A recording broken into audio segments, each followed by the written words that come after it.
How should I not be glad to contemplate the clouds clearing beyond the dormer window and a high tide reflected on the ceiling? There will be dying.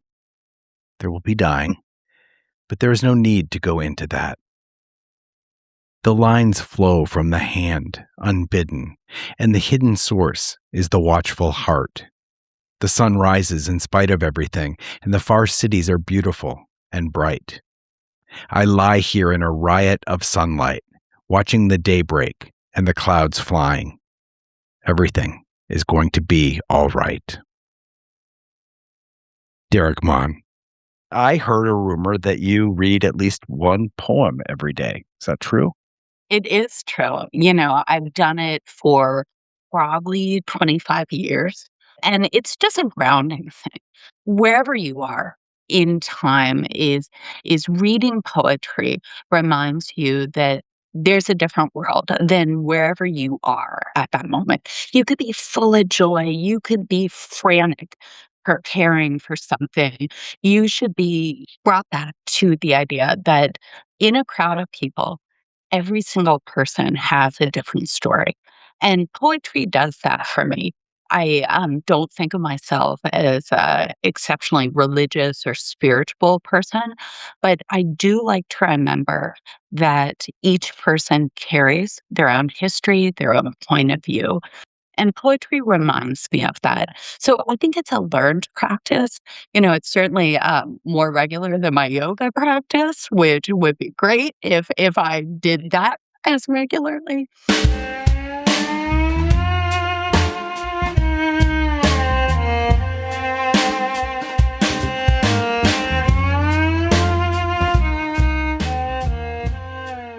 The key to good diplomacy, according to Elizabeth Kennedy Trudeau, is showing up.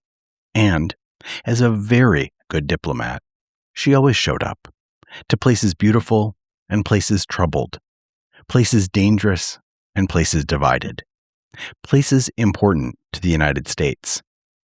The other key to good diplomacy is how you show up. And that leads us to today's episode. I'm Christopher Wurst, and this is Soft Power. Powerful. Soft Power. Powerful stories. Powerful. Soft Powerful stories. I was born in Kansas City, Missouri. I am, in many ways, the quintessential Gen X. There's a whole population of us who I think maybe we're the last generation of Americans who had a really feral childhood. We moved around a lot growing up. My father was a lawyer and worked for different corporations. And I was one of 5. We were shoved out the door in the morning. Our parents had no idea where we were. Not sure if it wasn't that they cared. It was just the norm. It's all the Instagram trends that like my Gen Z and my Gen Alpha colleagues ask me. They're like, you really drank out a hose? You had no phones. Your parents had no idea where you were. And I'm like, for hours.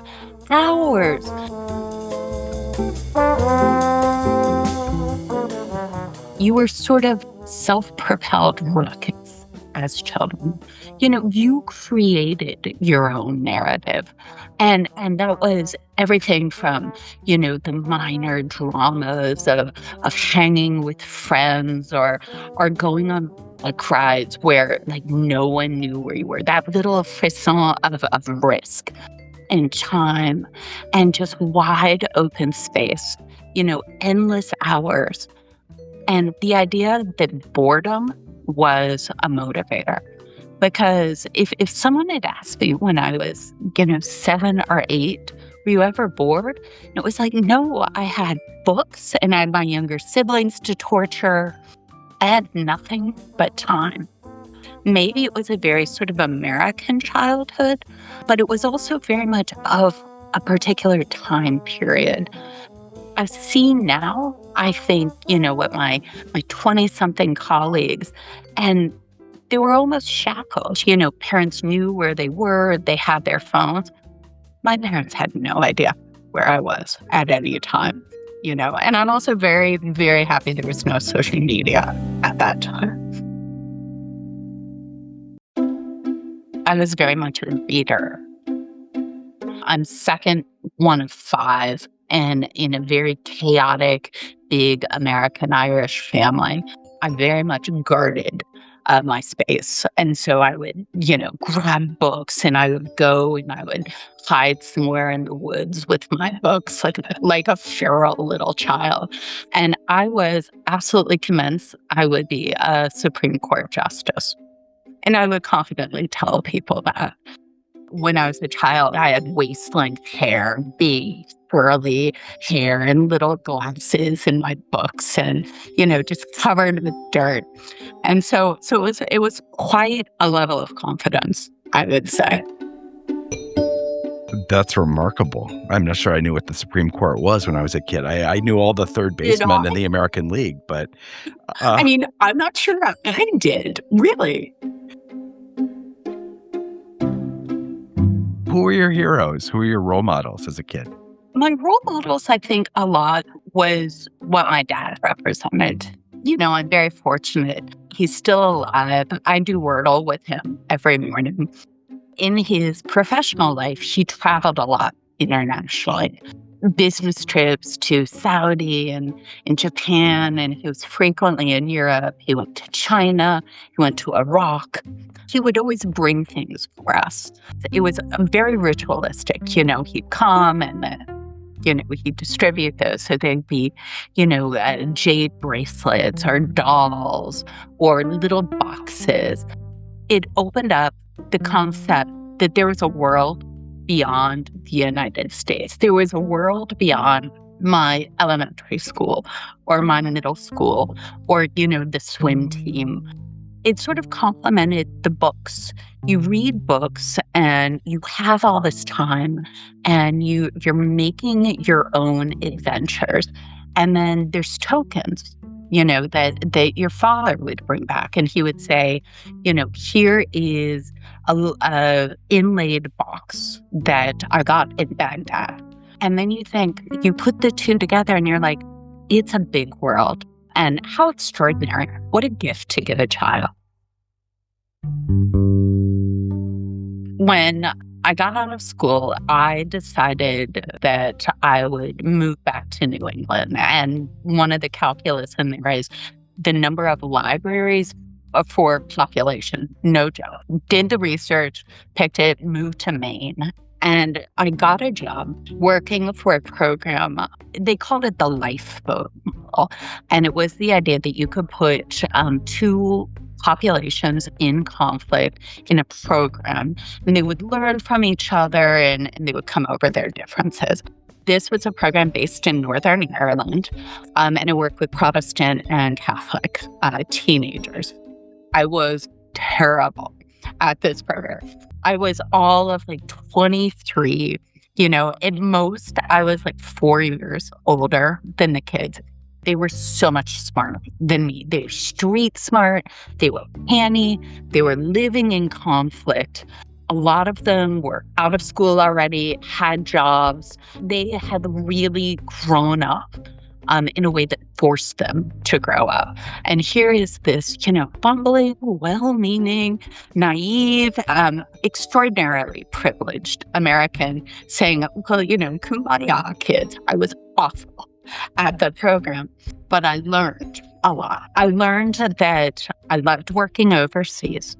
I learned that program management is not my strong suit. And the idea that there is a path of public service. And it's something, frankly, that I really believe in. It's a fundamental truth for me that you have to give back. And there's all different ways.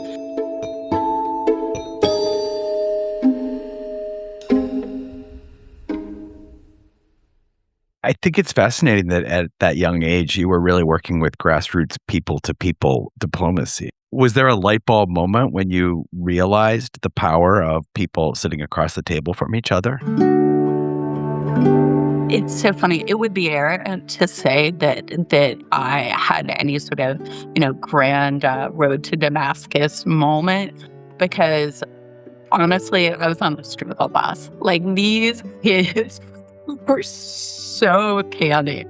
But I did realize, I think, in a way, of the intrinsic value of programs like that.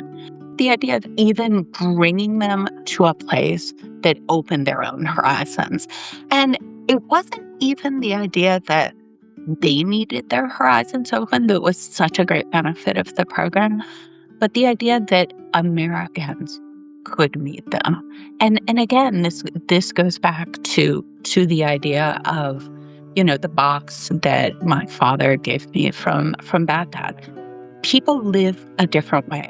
Each person has their own story, and it's incumbent on us to open our eyes and realize that. So I went from that. I worked for a local YMCA. I did community programs and marketing, and then I ended up working for a private charitable foundation. And that was extraordinary. It was really focused on health. It was focused on community programs. And then 9/11. We grew up in a world that felt very secure. Public service was sort of an alien concept. And then after 9/11, I think for many people, of our generation, we realized that we needed personally to do something. I think many people joined the military. Other people decided to run for their local city council. For me, I thought, I'm too old for the military and too salty. But, the Foreign Service was an option because it wasn't the idea that America needed to be defended, though that was a natural reaction, but the idea that the world's complicated and America is very much part of it, and we can be impacted by things we don't, as Americans, understand. For me and others, we thought we can be part of that. We can make sure that America understands that what happens beyond our borders impacts us here at home, that how other people live impacts our lives as Americans. That's when I decided to join.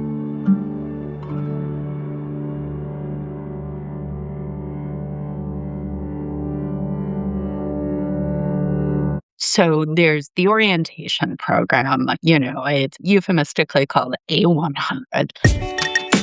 And in the A100 class, they give you a list. And the list are the countries and the positions that you can indicate your preference for. And so I had sort of done that, worked through it, talked to my brilliant daughter about it, who was 4 at the time, had all sorts of opinions. And I wanted to get her into school because I was in a May class. We had finished, so I wanted to get to post early. So I wasn't going to do language then.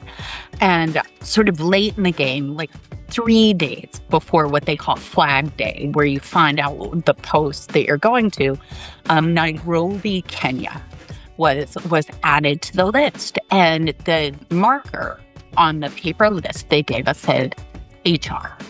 And I thought, human rights, what a great job. I would love to do human rights. I've done a lot with cross-community work. This is something really important. So bid it, got the Kenyan flag. And my A100 coordinator was like, how fantastic you're going to do human resources. And I was like, oh my God, I'm terrible with people.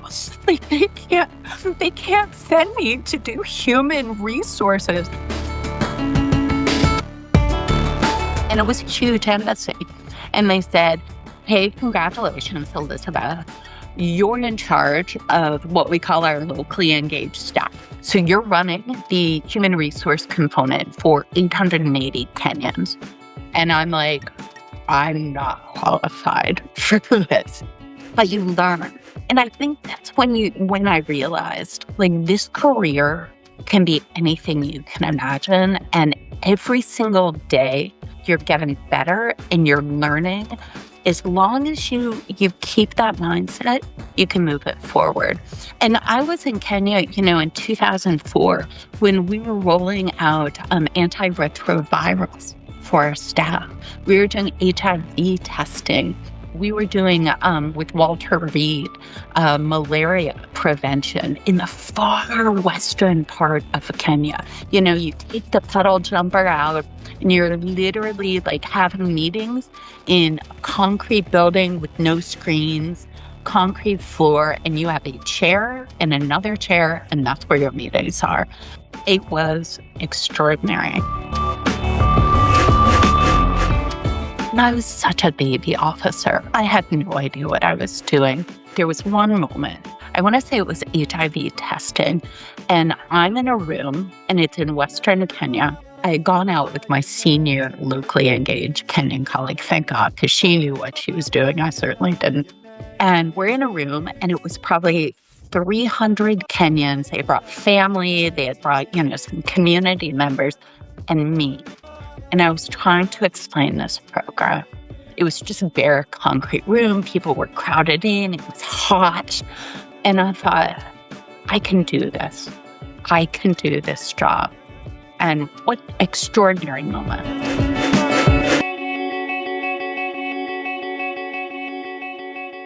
I should say here that in 1998, a few years prior to Elizabeth's arrival, coordinated bombings by al-Qaeda devastated the U.S. embassies in Nairobi and Dar es Salaam, Tanzania, killing 224 people. You were just not many years removed from the bombing, which would have had a devastating effect on the locally engaged staff. I wonder if that affected you at all? It did. And the Human Resource Office was one of the offices closest to the bomb site. So we lost staff. The embassy did an extraordinary job. They hired widows of people who had previously worked in the office. And we also processed payments for people who had been injured in the bombing. There was one gentleman who had been just grievously injured. The embassy kept him on staff. He continued to work. And the fierce pride that I felt in our country, because we did the right thing. It was not an easy thing, but these people sacrificed to build that relationship.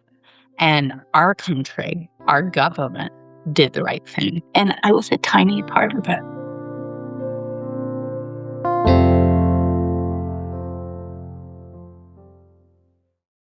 A story I think about a lot is President Nelson Mandela's funeral. I had previously served in South Africa. I was there for the World Cup, and I loved South Africa.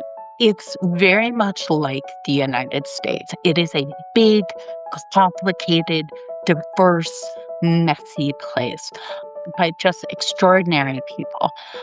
I was based in Brussels at the time. I was working at NATO. And during that time, the White House would ask me to do some advanced trips.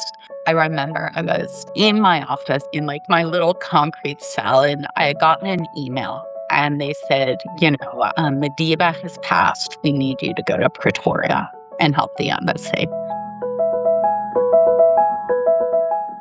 It is complicated. They had like 70 heads of state coming in, and it's a funeral. It's not something you really plan ahead in that culture. So the embassy had asked me to go in and get the pins for the VIPs for President and Mrs. Obama and the traveling party. And there was a little chaos there. We're all waiting in lines for pins. It's a bunch of diplomats. You've got the Colombians. You've got the Irish. People are standing in line. No one knows what's going on. The poor embassy is just flooded. They send a car down with me for a charger so I can charge my phone and water. Hours pass. We're all still waiting in line. The poor South Africans, they have no idea what's going on, and the White House is like, you will not leave until you get our pins for the president and Mrs. Obama, because that's the only way they're going to get it. And so I'm standing in line. Fist fights break out among diplomats. The poor Jordanians turn to me and they're like, the Queen is on a flight to Johannesburg. She is landing in 5 hours. So finally, a door opens and a very small woman comes out, very stern. And she is like, "We will not be giving you the pins here. We will be giving you the pins at another location." And I had a colleague from the embassy there at the time who had a car. She is just getting the last words out of her mouth. And I turn and I'm like, "I know where this is. We're going and we're going to be first in line." And another diplomat looks at me and he's just filled with horror. And he's like, "I just landed from my capital.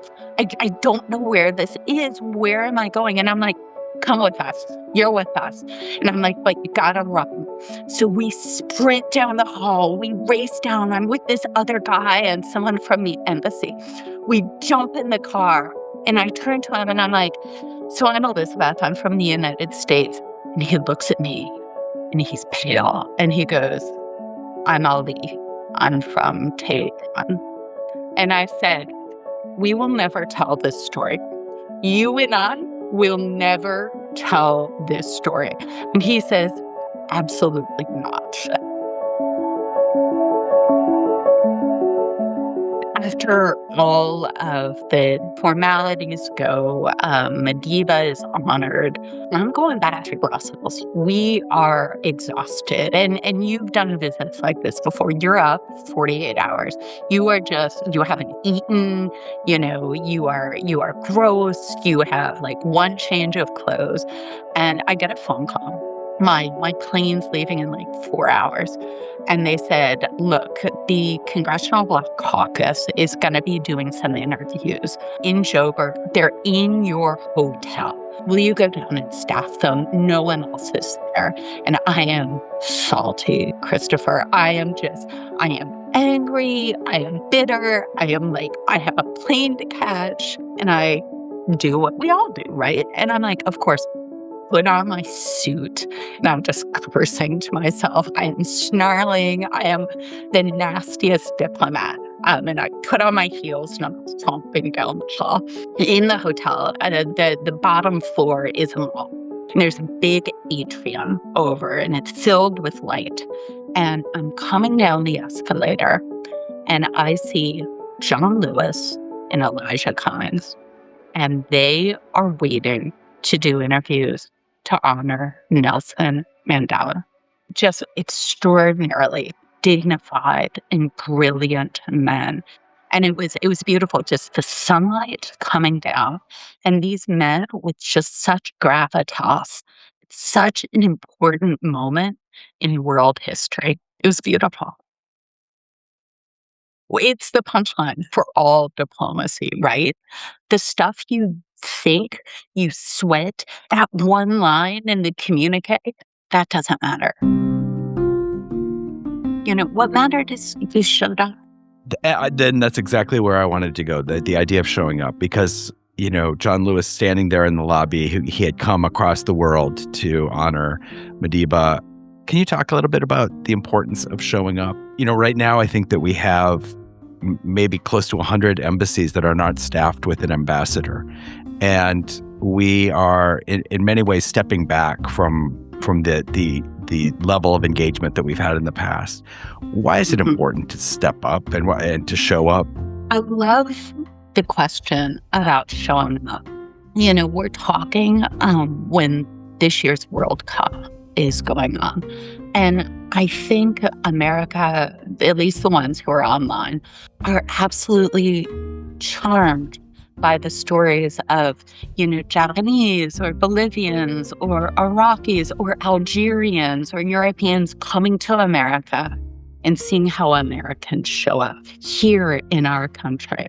My where I went to school, Lawrence, Kansas, is hosting the Algerian team. And this is a magnificent storyline, but it's how Americans are showing up. The best of diplomacy takes that, the generosity, the curiosity, the interest, and we do that overseas. And when I used to talk to junior diplomats or people who are just coming in, my one recommendation is just be curious. People want to meet you for a reason. One, don't confuse yourself with your passport because you're not that important. But two, why are they there? Why do they want to talk to you? Remember that you represent America.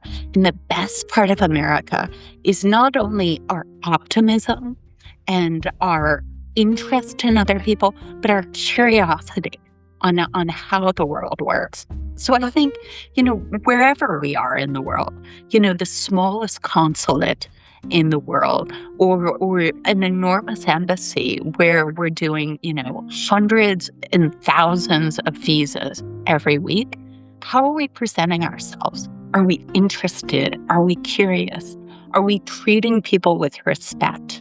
And that's really, I think, not just nice to have, it's vital for our national security interests.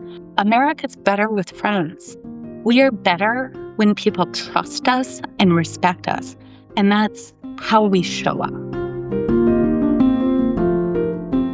One of my last jobs in the State Department, I was the acting assistant secretary for global public affairs. Very fancy title, but it basically meant I got to do cool stuff. And one of the overseas trips I took was to a country in Central Asia. And the embassy had done this very fancy program, including putting me in a field holding a cabbage, but that's another thing.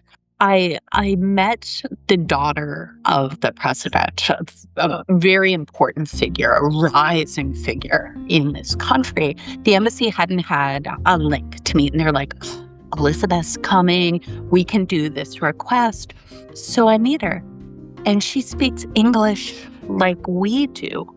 And I'm like, your English is beautiful. Did you study in the United States? And she's like, a Peace Corps volunteer taught me English. She's like, I've never been to the United States. Wow. Like, what a pay it forward moment. Just extraordinary.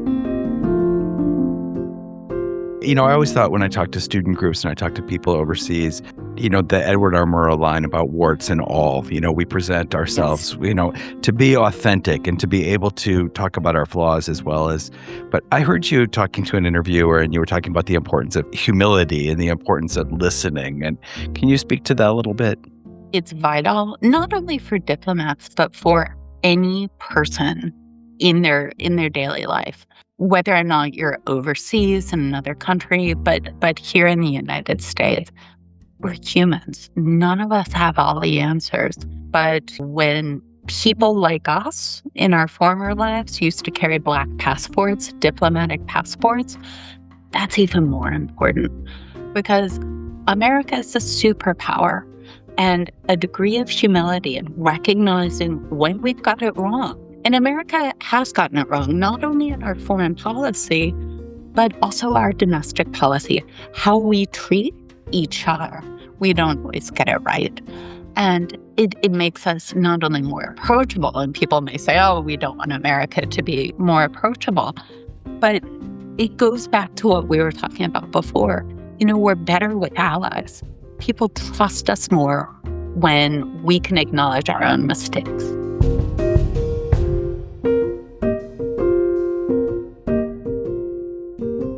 It's crazy. I'll meet someone on the streets in Romania and they'll say, well, where are you from in the States? And I'll say, Minnesota. And they'll be like, oh, Minnesota. Like, how are you? How are you doing? And it's just so powerful that, there's empathy coming from people who have seen the U.S. maybe not at its best. So there's a quick story. I was in Northern Ireland. I went back and I was consul general. And I was there after the murder of George Floyd. And, certainly I think everywhere around the world, people saw protests. They saw, such grief on American streets.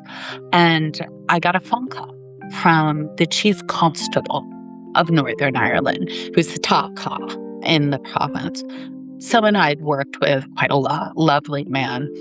And he very graciously, he said, Elizabeth, if we can help you, if you need some training or some guidance or some consultation on cross-community policing, we can help you. And I was just stunned. I was really taken aback because I'm like, we were instrumental in the Belfast Good Friday Agreement, and now the cops coming to me. And I was so grateful that he thought to reach out, and I sent it to Washington. I mean, what generosity of spirit to have a country that's come out of conflict, imperfectly in Northern Ireland, but come out of conflict, to see this huge behemoth of a superpower and say, you know what, we can help. In Dublin, after the George Floyd murder, there was a huge spontaneous protest. And it ended at the U.S. Embassy, not because they were mad at the U.S. Embassy, but because it was the logical place, I guess. And so the embassy grounds were the wall around the embassy was just covered with placards and flowers. And the security officer decided to leave it up for 24 hours and just let people see that we took it to heart and we accepted and respected their views, which I thought was awesome. I love that. It's absolutely beautiful. When you think back on your diplomatic career and you think back on something that makes you smile and something that makes you feel good, what are the story or what is the feeling that you go back to the most often? It's really the people. And I think it's probably the same for you. I served in some hard places. Two places really come to mind. I served in beautiful places, by the way, too. I was in Lahore, Pakistan. And Lahore is a gorgeous city. The amount of history and culture and just the beauty of it. Baidashi Mosque, Lahore Fort, you would walk into rooms that would be covered with like mirror mosaics, gorgeous. And the Pakistani people are just deeply gracious. But we lived, because it was a critical threat, in our offices. So I was the consul general. I could sit at my desk and I could look to the left and I could see my twin bed.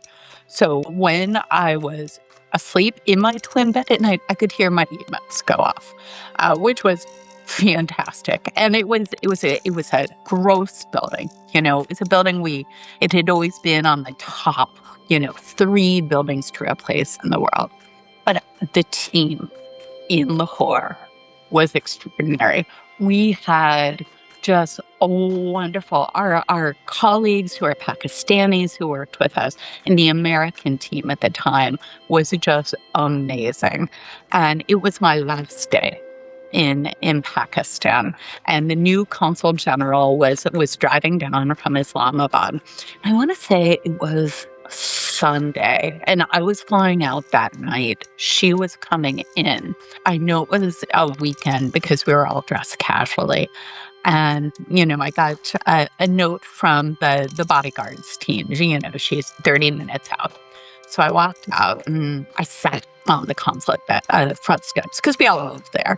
And then my management counselor came out and my public affairs officer came out and the RSOs came out.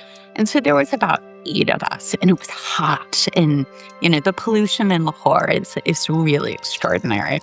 And we're all in shorts or jeans, and we're just sitting on these very dusty front steps and just concrete walls and barbed wire and, our security with the heavy guns. And it was just quiet. And I just thought, how lucky am I to do this with these people? And, this poor new consul general pulls up in the 15-car convoy. And she's got a bunch of us wearing t-shirts and jeans, sitting on the front steps, just watching her. Just think about that moment and how much it sort of encapsulates our work.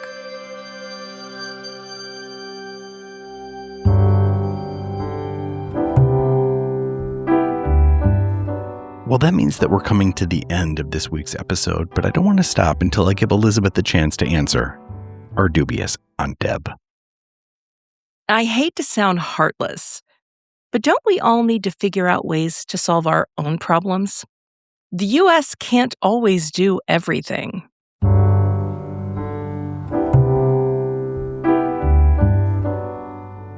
I go back to something that we had talked about at the beginning, and it's actually something President George W. Bush said, which is how other people live matters to Americans. And it's the idea that someone whose human rights are being truncated overseas, or someone who lives with a preventable illness, or someone who lives under an authoritarian regime, someone who's persecuted for their faith or their beliefs or their race or their national origin, that matters to Americans because borders are, lines on a map. What happens overseas matters to our national security, to our health, to our economy. And it's not that we can prevent all problems, but if we can use our values and our power and in our curiosity to make someone's life a little better, or at least let them know they're not alone, it benefits us as Americans. It makes things better in our hometowns. Elizabeth Kennedy Trudeau is the Bradford M. Freeman Managing Director of Global Policy at the Bush Institute. In this role, she leverages her decades of experience as a senior member of the United States Foreign Service and her significant knowledge of international relations, diplomacy, and strategic communications to lead the development of the Bush Institute's global policy portfolio. As a diplomat for the U.S. Department of State, Trudeau served as Deputy Chief of Mission in Baghdad, Iraq. Before that, she worked in Ukraine as the Acting Deputy Chief of Mission at the U.S. Embassy in Kyiv. She was also based in Pakistan, South Africa, and the United Kingdom, among other overseas postings. In Washington, D.C., she served as the Acting Assistant Secretary for Global Public Affairs. She also completed details with the National Security Council and NATO's international staff. Before joining the Foreign Service, she was a communications director for a private charitable foundation. You can find out more in the show notes at softpowerfulstories.org. Thank you as ever for listening. We really appreciate it. If you haven't already liked the show, followed the show, left a review for the show, all those good things, there is no time like the present. And if you did a long time ago, do it again. Why not? We really appreciate your support, and it really helps us. You can get a hold of us. You can find out more about the guests. You can see pictures of them in action, find links to their projects, all of that at softpowerfulstories.org. Special thanks, as always, to my friend Kathy Silsky, who plays dubious Aunt Deb, who she is nothing like, but she does it to perfection. My name is Christopher Wurst. I'm the producer and host of Soft Powerful Stories. Until next time.